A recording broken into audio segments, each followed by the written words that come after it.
It's been a couple of days since I last made a video. I keep apologising on this channel, but look, I do work, I have other things going on in my life that causes me not to make YouTube videos. However, at the very least, I am able to do my previews and post-game reviews.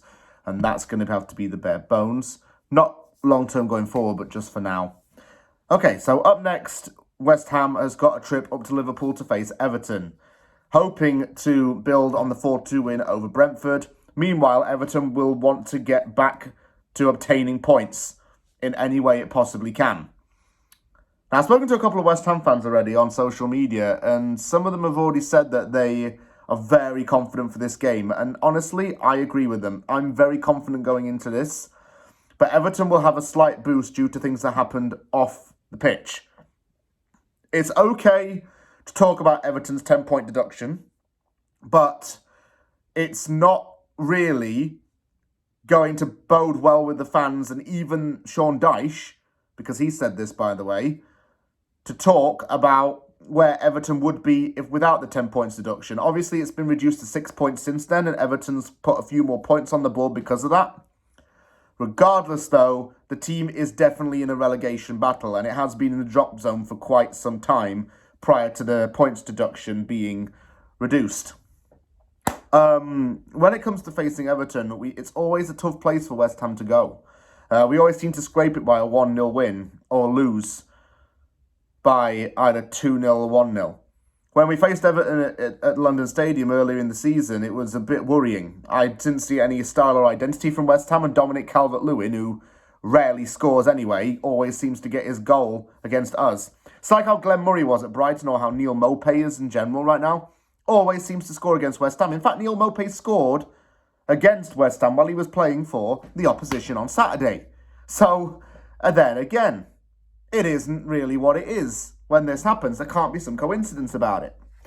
I know that Everton do have a lot of good players still in their team. Jordan Pickford's been a solid goalkeeper.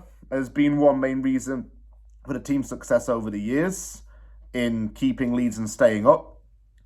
I know it has other very good players in Onana, who, by the way, chose to sign for Everton over West Ham, which was his loss.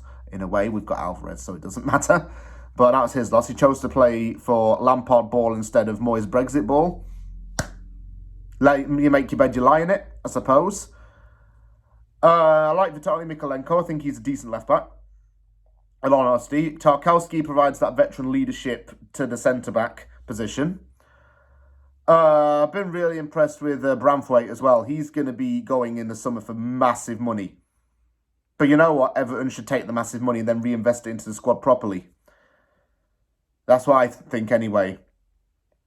The Danjuma loan didn't really work out a lot of the time for them. Jack Harrison can be a very good player, but he's been very quiet lately. James Garner actually is an impressive player as well. Do United have a buyback clause on him? I don't think so. If they do, then they can activate it any time, which is worrying.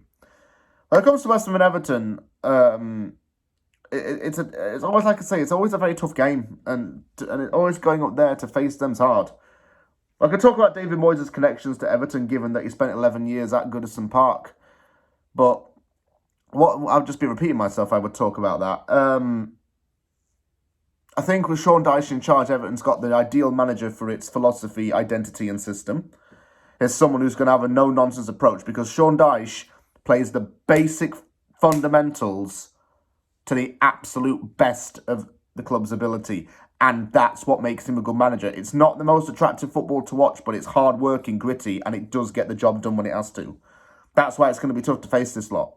I'll keep an unchanged starting 11, to be quite honest with you. And, yeah, we go up there, we get 3 points. It's going to be 2 wins in 2, and our European contention chances just increase from that point onwards.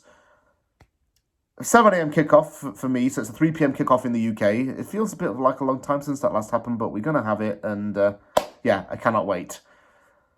Saturday is going to roll around, and I can just hope we win it. That's all, really.